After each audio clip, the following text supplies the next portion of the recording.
안녕하세요. 저는 이강철이라고 합니다. 올해 70입니다. 정말 기가 막힌 일을 당한 제 이야기 좀 들어주세요. 저는 평생을 트럭 핸들을 잡고 살아온 사람입니다. 중고 트럭 한 대로 시작해서 지금은 전국을 누비는 대한물류회장이라는 자리까지 올랐습니다. 이제는 명예회장이라는 직함만 가지고 있지만 여전히 업계에서는 제 이름 석자가 무게를 갖고 있어요.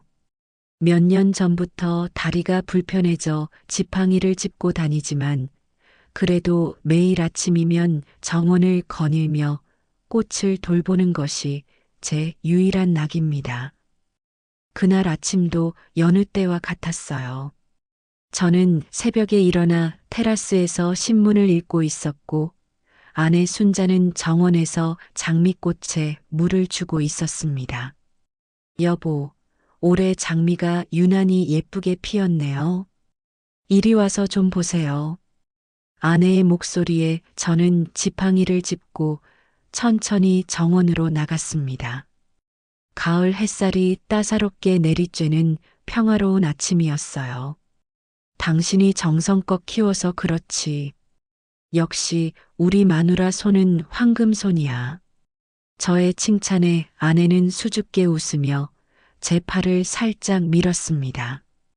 우리에게는 아들 정우와 며느리 지혜, 그리고 사랑스러운 손주 하나가 있어요. 비록 다 따로 살고 있지만 일주일에 한두 번은 꼭 안부를 묻는 전화가 오곤 합니다. 아버지, 건강하게 지내세요. 몸에 무리하지 마시고요. 정우의 다정한 목소리를 들을 때면 평생 고생해서 키운 보람을 느꼈어요. 공부도 잘해서 좋은 대학을 나왔고 지금은 제 회사에서 부사장 자리까지 올랐으니까요. 우리 강철 그룹도 이제 3대째 이어갈 수 있겠구나. 그렇게 생각하며 흐뭇해할 때가 많았습니다. 그날 저녁도 아내와 함께 따뜻한 저녁 식사를 하며 평범한 하루를 마무리했어요. 거실에서 뉴스를 보다가 일찍 잠자리에 들었습니다. 그때는 정말 몰랐습니다. 다음 날 아침 제 인생을 송두리째 뒤흔들 끔찍한 진실을 마주하게 될 줄은요. 평생을 믿고 의지했던 제 혈육이 저를 어떻게 배신했는지 그 충격적인 현실을 깨닫게 될 줄은 꿈에도 몰랐습니다. 다음 날 아침 평소처럼 서재에서 신문을 보고 있는데 갑자기 궁금한 생각이 들었습니다. 얼마 전 정우가 부동산 정리건으로 서류가 필요하다고 했었는데 혹시 제가 깜빡하고 넘겨줘야 할 게 있나 싶어서요. 저는 지팡이를 짚고 일어나 서재 구석에 있는 대형 금고로 향했습니다. 평생 모은 재산의 핵심 서류들이 들어있는 철통 같은 보물창고였죠. 금고 앞에 서서 비밀번호를 눌렀습니다. 아내의 생일과 정우의 생일을 조합한 숫자였어요. 딸깍 소리와 함께 무거운 문이 열렸습니다. 그런데 제 눈을 의심했습니다. 가장 중요한 서류철이 눈에 띄게 얇아져 있었어요. 평소 두툼하게 꽂혀 있던 부동산 등기권리증 파일이 텅텅 빈 듯 보였습니다. 떨리는 손으로 서류철을 꺼내 펼쳐봤습니다. 강남 빌딩의 등기권리증이 사라졌습니다. 용산 땅 문서도 없었어요. 심지어 제 인감 도장까지. 이게 대체 어떻게 된 일이지? 제 손이 부들부들 떨리기 시작했습니다. 40년간 피땀으로 모은 재산의 핵심 증서들이 감쪽같이 사라진 겁니다. 급히 정우에게 전화를 걸었습니다. 정우야, 너 아버지 금고에서 서류 좀 가져간 거 있니? 네. 무슨 서류요? 강남 빌딩하고 용산 땅 등기권리증 말이다. 그리고 내 인감 도장까지. 수화기 너머로 잠시 침묵이 흘렀습니다. 아, 그게 아버지 기억하세요? 지난달에 세무 정리하면서 저희가 잠깐 보관하기로 했잖아요. 언제? 나는 그런 얘기 한 적 없는데? 아버지, 요즘 기억력이 좀 안 좋으시네요. 제가 분명히 말씀드렸어요. 세무사가 원본을 봐야 한다고 해서요. 제 머리가 띵했습니다. 정말 제가 깜빡한 걸까요? 최근 들어 가끔 깜빡하는 일이 있긴 했지만 이렇게 중요한 일을 기억 못할 정도까지는 아닌데. 그럼 언제 다시 가져다 줄 거니? 곧요. 며칠만 더 기다려 주세요. 서류 정리가 복잡해서요. 전화를 끊고 나서도 마음이 불편했습니다. 뭔가 이상했어요. 정우의 목소리가 평소와 달리 어색하게 들렸거든요. 그날 오후 며느리 지혜가 과일을 들고 찾아왔습니다. 아버님, 안녕하세요. 맛있는 사과 사왔어요. 그래, 고맙다. 근데 지혜야, 정우가 우리 집 서류 가져간 거 알고 있니? 지혜의 얼굴이 순간 굳어지는 게 보였습니다. 네, 알고 있어요. 세무 처리 때문에 필요하다고 하더라고요. 나는 기억이 안 나는데. 아버님, 워낙 많은 일들이 있으시니까요. 저희가 알아서 잘 처리할 테니 걱정 마세요. 지혜는 서둘러 자리를 떴습니다. 뭔가 숨기는 것 같았어요. 그날 밤 잠이 오지 않았습니다. 서재로 가서 다시 한번 금고를 열어봤습니다. 텅 빈 서류철을 보며 가슴 한쪽이 서늘해졌습니다. 설마 그런 일은 없을 거야. 하지만 불안한 예감이 계속해서 제 마음을 짓눌렀습니다. 40년 동안 한 번도 의심해 본 적 없던 제 아들이 혹시 정말로? 아니다. 그럴 리 없다. 내가 너무 예민한 거다. 그렇게 스스로를 달랬지만 마음 깊은 곳에서는 이미 알고 있었습니다. 뭔가 크게 잘못되었다는 것을. 며칠이 지나도 정우는 서류를 돌려주지 않았습니다. 핑계만 늘어놓을 뿐이었어요. 아버지, 세무사가 좀 더 시간이 필요하다고 해요. 언제까지? 곧 정리 끝날 거래요. 더 이상 기다릴 수 없었습니다. 혼자 힘으로는 한계가 있다는 것을 깨달았어요. 저는 평생의 동지이자 회사 창립 멤버였던 최민식 이사에게 전화를 걸었습니다. 민식아, 나 좀 봐야겠다. 급한 일이 있어. 다음 날 오후 경기도 외곽에 있는 최 이사의 집을 찾아갔습니다.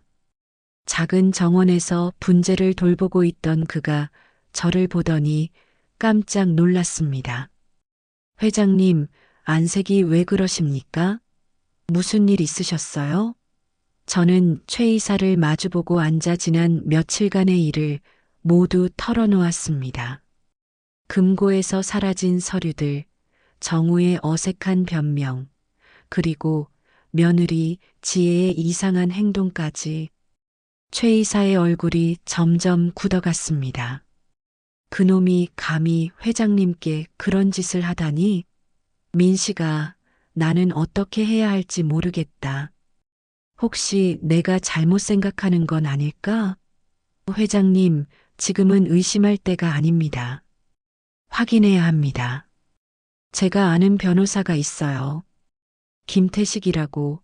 회장님께서도 아실 거예요.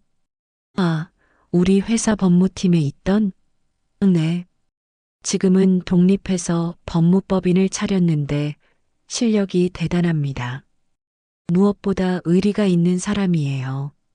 이틀 뒤 강남에 있는 김태식 변호사의 사무실을 찾았습니다. 30대 중반의 단정한 인상을 가진 젊은이가 저희를 맞았습니다. 회장님, 오랜만입니다. 최 이사님께 대충 들었습니다. 김 변호사는 제 이야기를 끝까지 들어보더니 진지한 표정으로 말했습니다. 회장님, 일단 부동산 등기부를 확인해 봐야겠습니다. 혹시 소유권 이전이 되었는지 말이죠. 그 길로 등기소에 가서 확인해 봤습니다. 결과는 충격적이었습니다. 강남 빌딩이 정우 명의로 넘어가 있었어요. 용산 땅도 마찬가지였습니다. 모두 증여라는 명목으로. 이게 어떻게 된 일입니까? 저는 증여한 적이 없는데요. 등기소 직원이 서류를 보여줬습니다. 거기에는 제 도장이 선명하게 찍혀 있었고 제 서명도 있었습니다. 하지만 그 서명은 제 것이 아니었어요. 이건 위조입니다. 김 변호사가 서류를 자세히 들여다보더니 고개를 끄덕였습니다. 회장님 맞습니다. 이 서명은 명백한 위조입니다. 회장님의 평소 필체와 다릅니다. 제 온몸이 차갑게 식었습니다. 제 아들이 정말로 제 재산을 훔쳐간 겁니다. 김 변호사, 이제 어떻게 해야 합니까? 우선 모든 증거를 수집해야 합니다. 필적 감정을 의뢰하고 아드님의 최근 행적도 조사해 봐야겠습니다. 그리고 김 변호사가 잠시 망설이더니 말을 이었습니다. 회장님께서 각오를 단단히 하셔야겠습니다. 이건 단순한 가족 갈등이 아닙니다. 명백한 범죄 행위입니다. 그날 밤 집으로 돌아와서도 잠이 오지 않았습니다. 내 아들이 범죄자가 될 줄이야. 하지만 이제 돌이킬 수 없었습니다. 진실을 끝까지 밝혀내야 했어요. 제 평생의 피땀을 그리고 가족의 명예를 지키기 위해서 더 이상 기다릴 수 없었습니다. 저는 정우에게 전화를 걸었습니다. 정우야, 지금 당장 집으로 와라. 혼자서, 아버지, 무슨 일이세요? 목소리가 말 많이 하지 말고 당장 와. 1시간 뒤 정우가 현관문을 열고 들어섰습니다. 평소와 달리 어색하게 웃으며 인사했습니다. 아버지, 왜 이렇게 급하게 부르셨어요? 저는 아무 말 없이 그를 서재로 이끌었습니다. 책상 위에는 김 변호사가 준비해준 등기부등본과 필적 감정 자료들이 정렬되어 있었어요. 앉아. 정우가 의자에 앉자 저는 등기부등본을 그의 앞에 펼쳐 놓았습니다. 이게 뭐냐? 정우의 얼굴이 순간 새하얗게 변했습니다. 하지만 곧 태어난 척 했어요. 아, 이거요? 아버지께서 저한테 증여해 주신 거잖아요. 언제 내가 너한테 증여한다고 했나? 아버지, 기억 안 나세요? 분명히. 닥쳐. 제 고함 소리에 정우가 움찔했습니다. 평생 한 번도 아들에게 소리를 지른 적이 없었는데 그날은 참을 수가 없었습니다. 저는 필적 감정서를 그의 코앞에 던졌습니다. 이것도 보거라. 국과수에서 나온 결과다. 서류에는 빨간 글씨로 위조 확실이라고 적혀 있었습니다. 아버지의 서명이 위조되었으며 필적 특성상 아들 이정우 씨의 것으로 추정된다는 결과가 나왔다. 정우의 손이 부들부들 떨리기 시작했습니다. 아버지, 이건 오해예요. 제가 왜 이런 짓을 하겠어요? 오해라고? 저는 자리에서 벌떡 일어났습니다. 지팡이를 짚고 있던 손에 힘이 들어갔어요. 40년 동안 내가 피땀 흘려 모은 재산을 내가 훔쳐간 게 오해냐? 아버지, 진정하세요. 제가 설명을 해드릴게요. 설명? 뭘 설명한다는 거냐? 저는 책상 서랍에서 인감 도장을 꺼내 보였습니다. 이것도 설명해봐라. 내 인감을 어떻게 구했는지. 정우가 입을 벌린 채 아무 말도 하지 못했습니다. 지혜가 가져간 거지. 내가 잠든 사이에 서재로 들어와서 금고까지 열어봤구나. 아버지, 이 배은망덕한 놈아. 저는 참았던 분노를 터뜨렸습니다. 내가 너를 어떻게 키웠는데, 좋은 대학 보내고 회사 물려주려고 얼마나 애썼는데, 이게 내가 아버지한테 갚는 방법이냐? 정우가 무릎을 꿇었습니다. 아버지, 죄송합니다. 제가 잘못했어요. 지금 와서 잘못했다고? 아버지, 저도 어쩔 수 없었어요. 지혜 동생이 빚에 쫓겨서 사채업자들이 목숨까지 위협해서 그래서 아버지 재산을 훔친다고? 저는 잠깐만 빌려 쓰려고 했어요. 나중에 다시 돌려드릴 생각이었어요. 거짓말하지 마라. 저는 또 다른 서류를 꺼내 들었습니다. 정우의 계좌 이체 내역이었어요. 내 통장에서 5억이 나간 기록이 여기 다 있다. 도박빚 갚는 데 썼지? 정우의 얼굴이 흑빛으로 변했습니다. 아버지, 내 놈이 도박을 했나? 아니면 그 며느리 집안이 도박꾼들인가? 지혜 동생이 잘못했어요. 순간 모든 것이 명확해졌습니다. 이 모든 계획이 며느리에서 나온 것이구나. 내 놈은 그저 꼭두각시였구나. 아내한테 노란한 바보였어. 정우가 고개를 푹 숙였습니다. 아버지, 용서해 주세요. 다시는 이런 일이 없을 거예요. 용서? 저는 차가운 목소리로 말했습니다. 내 놈이 나를 배신한 순간부터 너는 더 이상 내 아들이 아니다. 아버지, 당장 내 집에서 나가거라. 그리고 다시는 내 앞에 나타나지 마라. 정우가 절규하듯 소리쳤습니다. 아버지, 정말 죄송합니다.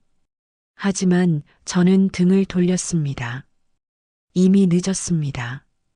제 마음속에서 아들이라는 존재는 그 순간 완전히 죽어버렸습니다.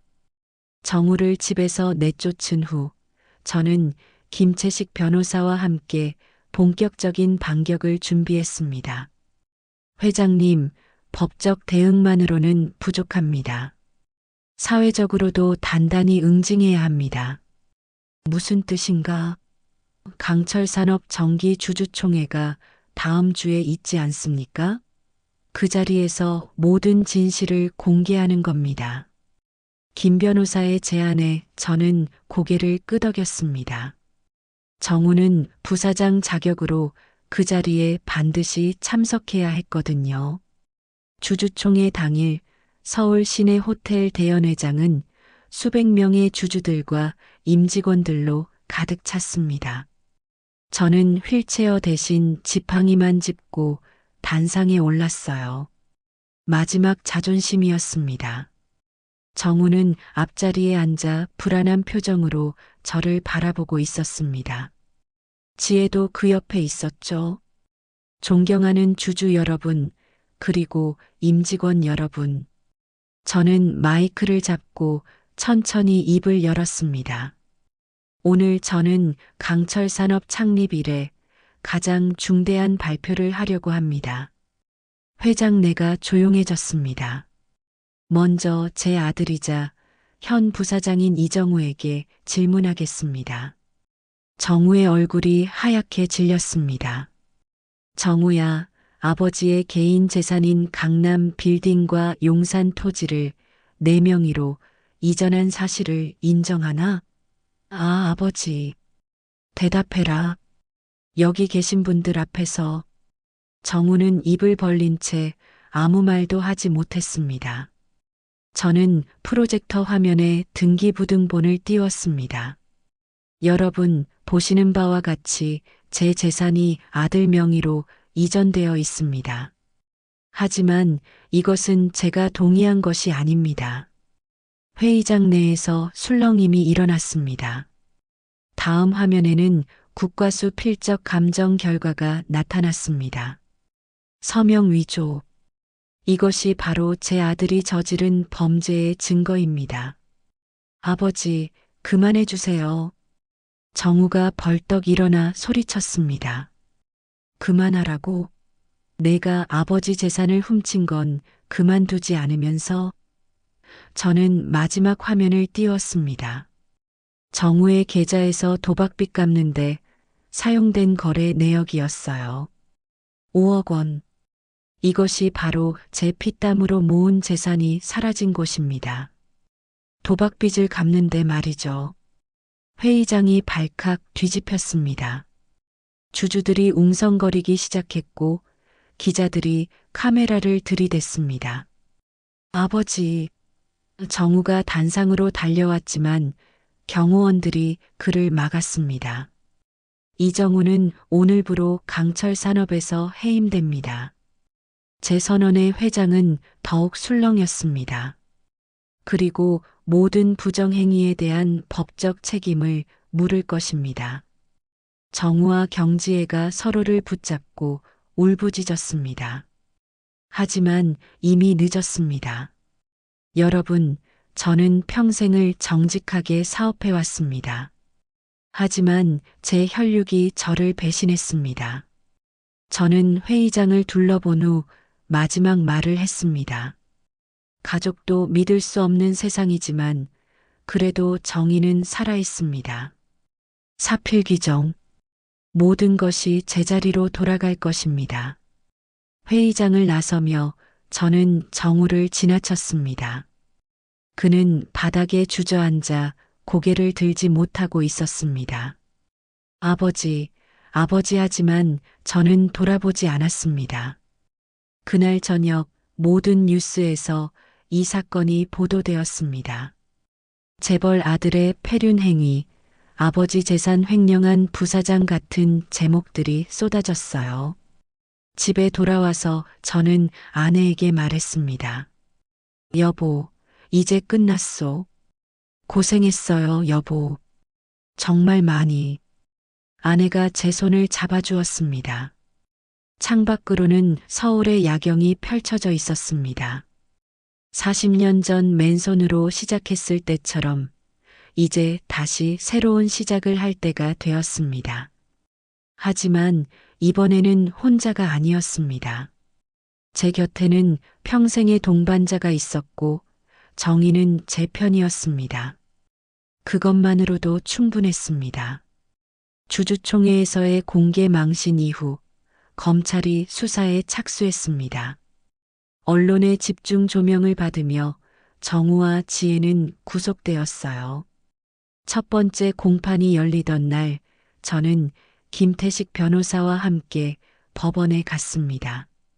법정은 기자들과 방청객들로 가득했어요. 피고인석에 수갑을 찬 채 앉은 정우를 보는 순간 가슴 한쪽이 무너지는 것 같았습니다. 그래도 제 아들이었거든요. 재판장이 들어서고 재판이 시작되었습니다. 피고인 이정우, 오지혜에 대한 사문서 위조, 사기, 횡령 혐의 사건을 개정합니다. 검사가 일어나 공소사실을 읽어내려갔습니다. 피고인들은 공모하여 피해자 이강철의 서명을 위조하고 70억 원 상당의 부동산을 불법으로 이전 등기하여 구체적인 범행 내용이 낱낱이 공개되었습니다. 피고인 측 변호사가 최후 변론에서 선처를 호소했습니다. 피고인들은 깊이 뉘우치고 있으며 가정사정의 어려움 때문에 어쩔 수 없이. 하지만 재판부의 표정은 차가웠습니다. 마지막으로 피고인 최후 진술 시간이 주어졌습니다. 정우가 떨리는 목소리로 일어났습니다. 아버지, 정말 죄송합니다. 그는 제 쪽을 바라보며 눈물을 흘렸습니다. 제가 잘못했습니다. 아버지께 용서받을 자격도 없지만 제발 한 번만 믿어주세요. 저는 그 눈물을 외면했습니다. 이미 늦었습니다. 지혜는 끝까지 변명을 늘어놓았습니다. 저희도 피해자입니다. 사채업자들의 협박 때문에 어쩔 수 없었습니다. 재판장이 판결문을 읽기 시작했습니다. 피고인 이정우, 오지혜는 혈연관계를 이용하여 고령의 피해자를 기만하고 거액의 재산을 편취한 죄질이 극히 불량하다.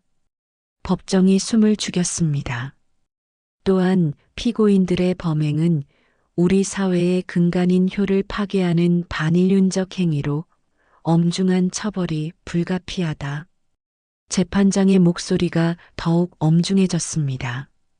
이에 피고인 이정우를 징역 6년, 피고인 오지혜를 징역 5년에 처한다. 땅, 땅, 땅. 의사봉 소리가 울리는 순간 지혜가 쓰러졌고 정우는 그 자리에서 무너져 내렸습니다. 법정을 나오며 저는 기자들에게 한마디만 했습니다. 정의가 승리했습니다. 집으로 돌아가는 차 안에서 김 변호사가 말했습니다. 회장님, 모든 재산도 되찾으셨고 명예도 회복하셨습니다. 고맙네. 자네 덕분이야. 하지만 제 마음은 복잡했습니다. 승리했지만 기쁘지 않았어요. 그날 밤 아내와 함께 저녁을 먹으며 말했습니다. 여보, 우리 이제 뭘 하며 살까?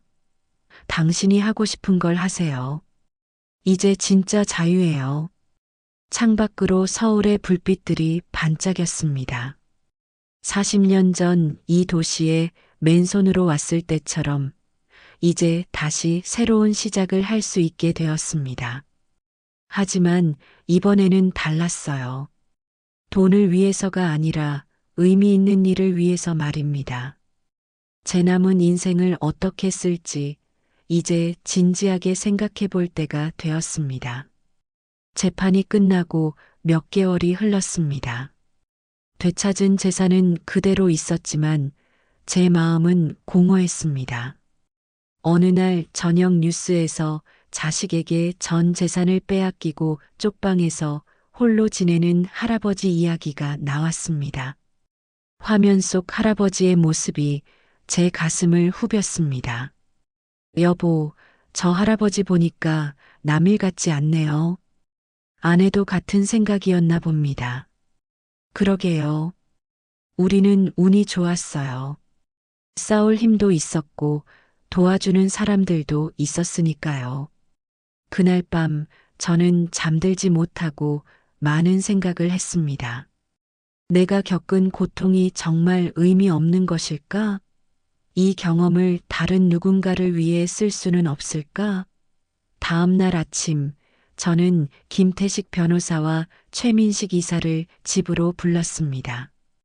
두 분께 제안이 하나 있습니다. 우리가 재단을 만들면 어떨까요? 재단이요? 네. 저와 같은 처지에 있는 어르신들을 돕는 재단 말입니다. 김 변호사가 관심을 보였습니다. 구체적으로 어떤 도움을 말씀하시는 거죠? 법률 지원, 생활비 지원, 그리고 무엇보다 용기를 주는 겁니다. 싸울 수 있다는 희망을 말이에요. 최 이사가 고개를 끄덕였습니다. 회장님다운 생각입니다. 평생 받기만 하셨으니 이제는 베풀 때가 되셨군요. 그렇게 정의 재단이 탄생했습니다. 강남 빌딩 한 층을 사무실로 내주고 제 재산의 상당 부분을 출연했어요. 첫 번째 의뢰인은 신정일이라는 75세 할아버지였습니다. 아들 내외가 집을 담보로 대출을 받아 사업에 실패하고 이제 집마저 넘어갈 위기라고 했어요. 할아버지, 포기하지 마세요. 제가 도와드릴게요. 저는 김 변호사와 함께 그 할아버지의 아들을 만났습니다. 처음에는 우리를 무시하더니 법적 절차가 시작되자 태도가 완전히 달라졌어요. 아버지께 용서를 빌고 집을 돌려드리세요. 그러지 않으면 제 아들처럼 될 겁니다. 제 한마디에 그들은 결국 굴복했습니다. 문제가 해결된 날 신정일 할아버지가 제 손을 잡고 눈물을 흘렸습니다. 이사장님 덕분에 살았습니다. 정말 고맙습니다. 할아버지, 저도 고맙습니다. 제 아픔이 헛되지 않았다는 걸 깨닫게 해주셨어요. 그 후로 재단에는 비슷한 사연을 가진 어르신들이 끊이지 않았습니다. 저희는 하나하나 정성껏 도와드렸어요. 어느 날 아내가 말했습니다. 여보, 요즘 표정이 많이 밝아졌어요. 그런가? 네. 예전보다 훨씬 행복해 보여요. 창밖으로 서울의 전경이 보였습니다. 40년 전 이 도시에서 시작한 제 인생이 이렇게 새로운 의미를 찾게 될 줄이야. 정우에게서 가끔 교도소에서 편지가 옵니다. 하지만 저는 읽지 않아요. 이미 끝난 일이니까요. 대신 저는 제가 도운 어르신들이 보내주는 안부 인사를 읽으며 하루를 시작합니다. 이사장님, 오늘도 건강하세요. 덕분에 손주들과 행복하게 지내고 있습니다. 이런 편지 한 통이 제게는 세상 그 무엇보다 소중합니다. 인생 참 신기한 것 같아요. 가장 큰 배신을 당했을 때 가장 큰 보람을 찾게 되다니. 이제 저는 확신합니다. 제 남은 인생이 결코 헛되지 않을 거라고. 왜냐하면 저에게는 지켜야 할 새로운 가족들이 있으니까요. 정의와 희망을 믿는 모든 어르신들이 바로 제 가족입니다.